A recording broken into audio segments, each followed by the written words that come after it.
Fala pessoal, tudo bem com vocês? Meu nome é Pedro Guedes, sou crítico do depoisdocinema.com.br e hoje eu tô vestindo uma camisa do meu amado patrono Paulo Freire. Não é uma camisa do Lula, é uma camisa do Paulo Freire, a quem eu sou absoluto devoto. Normalmente nesse canal eu discuto cinema. O objetivo dos meus vídeos costuma ser o de fazer críticas sobre filmes específicos. De vez em quando eu quebro a convenção e discuto uma série ou uma notícia, alguma ideia avulsa que eu tive, mas costumeiramente o propósito desses vídeos é o de discutir um filme em particular. Eu vou quebrar esse padrão hoje, porque o objetivo desse vídeo aqui vai ser o de conversar sobre alguns assuntos gerais. E a primeira coisa que eu queria discutir é o canal em si. Se vocês são daqueles que já eram inscritos no canal desde antes de agosto desse ano, vocês devem ter percebido que o canal passou por uma leve reformulação. Não uma reformulação em termos de estilo ou de conteúdo, mas uma reformulação em termos de periodicidade mesmo. Eu comecei a gravar vídeo pro YouTube lá em 2016, há 6 anos atrás. Caramba, o tempo voa. Não é esse canal aqui que tá ativo desde 2016. Antes desse canal aqui, eu gravava em um outro canal, com um grupo de amigos, a proposta era outra, até que em 2019, todos nós envolvidos decidimos começar uma nova fase. Foi uma decisão conjunta, acordada entre um grupo de amigos, aquele canal antigo se transformou num canal de humor, que é o Perdendo Views, e eu resolvi abrir esse canal aqui carregando o nome do meu site, o Depois do Cinema. São cerca de 3 anos e meio de atividades nesse novo canal aqui, ou novo canal. Porém, como vocês devem ter notado, a regularidade desse canal aqui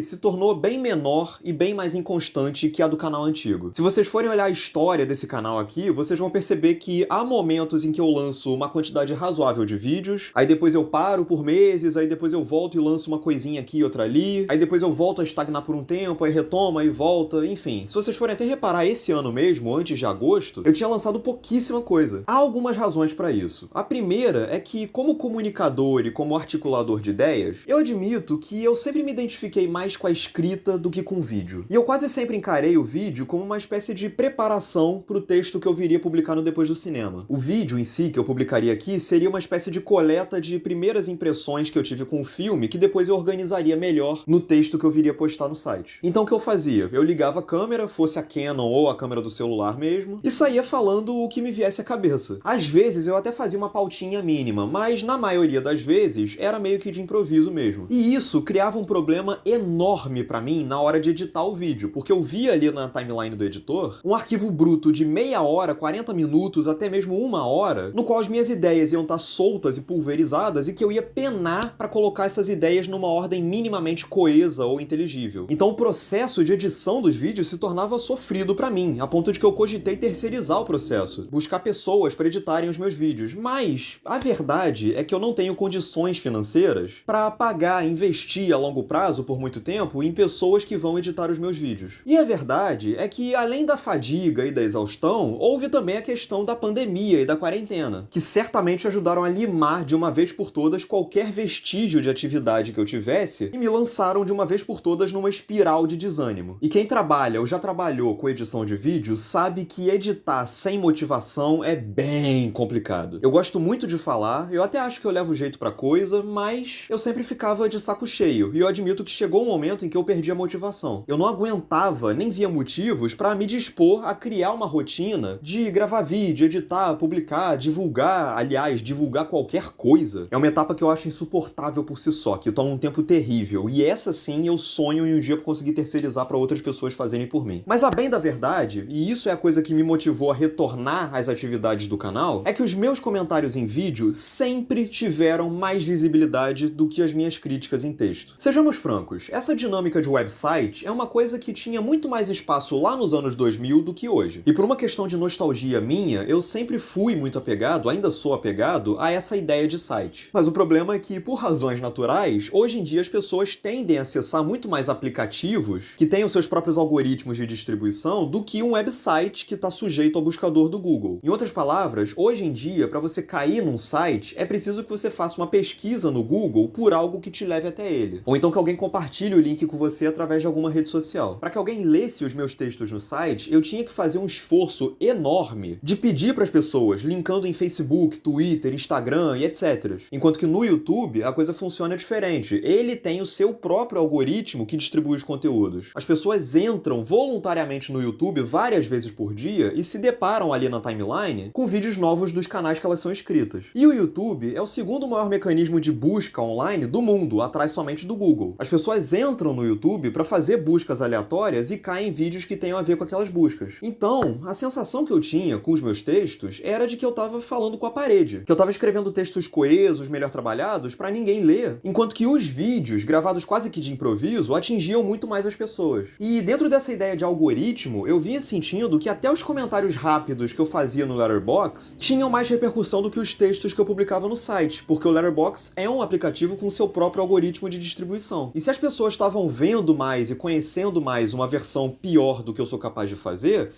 é porque tá na hora de fazer alguma mudança. E foi o que eu fiz em agosto desse ano. Tava na hora de voltar a investir no modelo de produção que de fato fizesse as pessoas terem acesso às minhas ideias. E o YouTube é um terreno fértil para isso. E ainda há espaço para as críticas cinematográficas se popularizarem no YouTube. Basta você ver o fenômeno da Isabella Boscov, que explodiu no final do ano passado. Então, eu resolvi testar um novo modelo para os meus vídeos. Não um novo formato, mas um novo método. Para não abrir mão da minha paixão, que é a escrita, eu resolvi prosseguir com a escrita, redigindo textos melhor amarrados sobre os filmes que eu andava vendo, exatamente da mesma forma como eu sempre fiz com os textos que eu publicava no site, só que em vez de publicar no site, eu usava aqueles textos como roteiros para esses vídeos daqui. Em outras palavras, todos os vídeos que vocês viram aqui nesse canal de agosto pra cá foram 100% roteirizados. Foi uma forma produtiva de unir o útil ao agradável, de voltar a botar a minha carinha nos vídeos e turbinar a produção do canal, sem precisar abrir mão do hábito que eu genuinamente gosto e sinto que sei fazer melhor, que é a escrita. E tem dado resultados bacaninhas. Eu sinto que, de fato, as pessoas estão tendo contato com as minhas ideias agora que eu as coloco, de forma concisa e regular, em vídeos. Claro que ainda tem muita coisa para ser aprimorada, afinal é só o início de uma nova fase, mas vamos indo. Eu já tô com várias ideias de vídeos pensados para os próximos meses, alguns já estão até gravados, já estão editando, só esperando para ser lançados. O site, Depois do Cinema, vai continuar, eu ainda pretendo publicar textos por lá, e eu até pretendo publicar alguns dos roteiros que eu usei para esses vídeos lá no site, na aba de críticas mesmo. Mas por enquanto, eu tô a fim de testar e brincar aqui com o YouTube. Então, o primeiro objetivo desse vídeo aqui é o de dar as boas-vindas de volta pro canal. Se você já era inscrito desde antes, eu espero que você curta essa nova etapa do canal. Se você tá chegando agora, eu espero que você curta também. E eu vou pedir pra vocês fazerem aquelas coisas. Se você não tá inscrito no canal, por favor, se inscreva, ativa o sininho pra receber notificação quando tiver vídeo novo. Deixa o seu comentário, porque ele é muito importante pra prolongar a discussão sobre cinema. Deixa o seu like e, principalmente, compartilha pros seus amigos. Porque nesse momento, o canal voltou a dar uma leve estagnada no crescimento de inscritos. Então, por favor, vamos nos unir e turbinar e espalhar a palavra. Manda pros seus amigos, pede pra eles se inscreverem e vamos bater a meta aí de 1000 inscritos até o final desse ano, se tudo der certo. E a segunda coisa que eu queria discutir com vocês vai muito além de mim ou do canal. É um assunto que normalmente eu seria aconselhado a nem trazer pra cá, mas que eu sinto não a vontade, mas a necessidade de discutir. Como vocês obviamente já sabem, nós estamos às vésperas das eleições. E eu sei que é um chavão, eu sei que vocês já devem estar cansados de ouvir isso, mas é a pura verdade. Essa é a eleição mais importante da história do Brasil desde a redemocratização. Porque é a eleição em que a gente vai chegar às urnas já tendo a experiência de saber o que são 4 anos de governo Bolsonaro na prática e decidir com propriedade, com convicção, qual país a gente vai escolher ser. Um país minimamente decente ou um país marcado pela barbárie. Eu quis trazer esse assunto pra cá porque, sinceramente, eu não acredito nessa história de que política não se discute. Ao contrário, política é um conjunto de decisões tomadas por representantes a fim de determinar o dia a dia não só meu, mas de 212 milhões de pessoas. Então tratar política de forma leviana é pôr em risco o futuro não só meu, mas o futuro de outras 212 milhões de vidas. Uma escolha equivocada ou a abstenção pode acarretar na morte de centenas de milhares de pessoas, que foi o que aconteceu. E foi justamente essa despolitização, essa ideia de que política não se discute, que jogou a gente nesse pesadelo que a gente vem vivendo desde 2018. Aliás, desde 2018 não, desde 2016. Foi essa mentalidade desesperançosa que criou esse buraco, esse vácuo, que foi prontamente preenchido pela extrema-direita, pelo neofascismo, por todo um conjunto de leis e projetos e reformas que serviram ativamente para destruir a vida do trabalhador, do pobre, do miserável, do sem-teto, do sem-terra, da mulher, do negro, do indígena, do LGBTQIA+,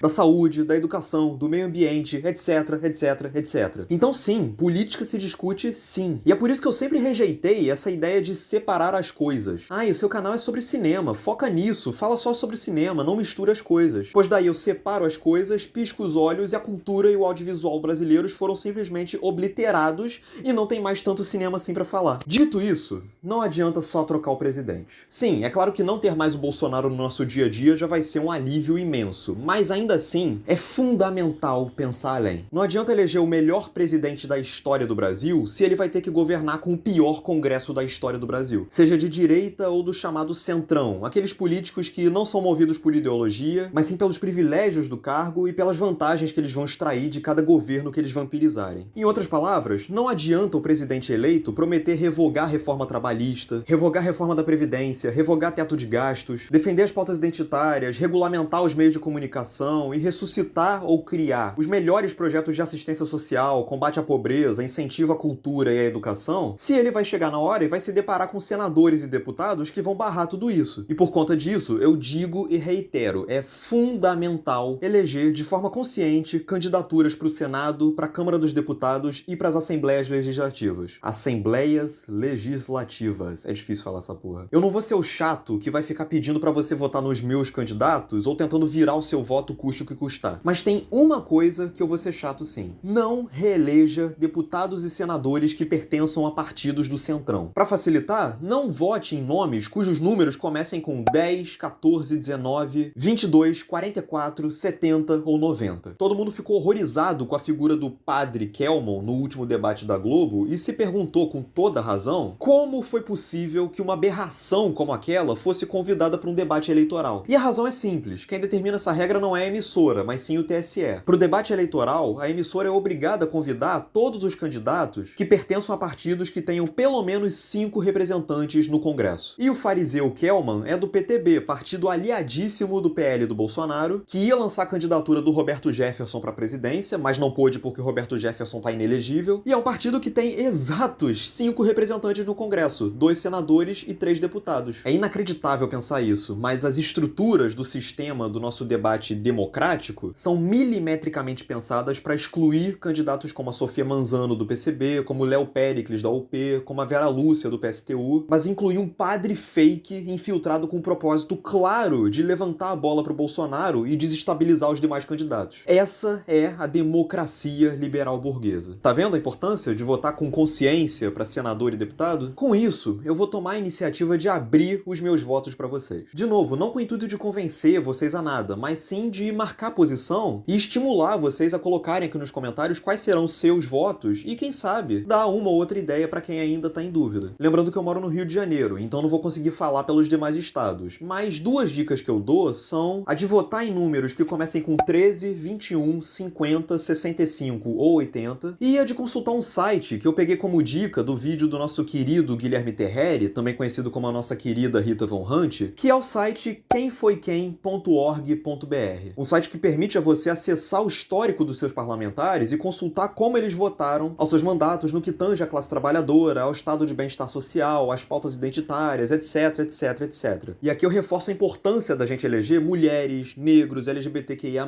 pessoas pobres, pessoas que vieram de periferia, enfim, pessoas que vão realmente levar para o Congresso Nacional essas pautas que são importantes e que, ao contrário do que falam alguns candidatos por aí, dizem sim respeito aos interesses nacionais, porque mais da metade da população é negra e mulher, então é óbvio que interessa. Feitas essas considerações, deputado federal, eu apoio fortemente o Tarcísio Mota, é um cara que eu tenho um carinho imenso, já votei nele para governador em 2018, até tirei foto com ele. É um cara que tem propostas muito sólidas e muito concisas e muito factíveis para a área da cultura, para a área da educação pública, para a inclusão social, enfim, é um cara que eu adoraria votar, o número dele é 5.000, mas eu não vou votar nele. O meu voto será da Thalíria Petroni, uma mulher negra, professora da periferia de Niterói e que eu conheci em 2018, resolvi dar o voto de confiança pra ela e ela fez um mandato tão bom que eu vou votar nela de novo. Número 5077. Para deputado estadual, eu coloco aqui Dani Monteiro, 50050, Beni Brioli, 50555 e Dani Balbi, 65123. Ah, mas peraí, mas é só uma vaga para deputado estadual e você indicou 3 pessoas? Sim, pois é, eu tô dividido entre essas 3. Eu acho que eu até já decidi qual das 3 eu vou teclar ali na urna no dia, mas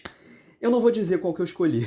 Eu vou deixar essas 3 dicas aí e você vai pensar uma delas. Por quê? Porque eu quero que as 3 sejam eleitas para a Alerj. E se eu tô conversando aqui com 6 pessoas e eu coloco uma preferência numa dessas 3 candidatas minhas, as 6 pessoas podem acabar votando nessa uma candidata e o que eu quero é que 2 pessoas votem numa, 2 pessoas votem na outra e 2 votem na terceira. Não é assim que vai acontecer, mas enfim, respeitem. Deixa eu imaginar que vai ser assim. Senador, claro, Alessandro Molon, 400. Governador, eu queria muito votar no Eduardo Serra, número 21. Se você for votar nele, será um excelente voto. Mas aí vai entrar aquela questão do voto útil. O Cláudio Castro tem chances de vencer no primeiro turno, e isso seria uma tragédia, e eu quero evitar que isso aconteça. Eu tenho uma admiração enorme pelo currículo e pela história do Freixo, mas ele vem tomando umas decisões aí na campanha que me afastaram um pouco dele. Mas eu vou votar no Marcelo Freixo, número 40, para governador contra Cláudio Castro. E para presidente da República, se nós estivéssemos vivendo tempos normais e eleições normais, a minha candidata seria Sofia Manzano, número 21. É uma figura extremamente articulada, extremamente preparada, que tem um projeto que eu julgo fundamental para o Brasil, visando a classe trabalhadora. Eu espero muito poder votar na Sofia Manzano em 2026, mas vai ter que ficar para 2026 mesmo, porque para 2022 vai ser Lula 13. Eu espero do fundo do meu coração que ele vença logo no primeiro turno para tirar esse bandido que é o Bolsonaro de uma vez por todas da disputa. Se você vai votar em algum outro candidato nesse primeiro turno, saiba que eu tenho o maior respeito pela sua decisão, a não ser que ela seja pro Bolsonaro, ou pro Felipe Dávila, ou pra Soraya Tronic, ou pro Padre Kelman. Mas fora isso, eu não vou ficar te cobrando pra virar o teu voto pra ele ganhar logo no primeiro turno. Mas fora isso, eu não vou ficar te enchendo o saco e te cobrando pra virar o voto logo pro primeiro turno acabar. Eu acho que se você tá convicto que tá comprometido com alguma outra proposta e com algum outro projeto,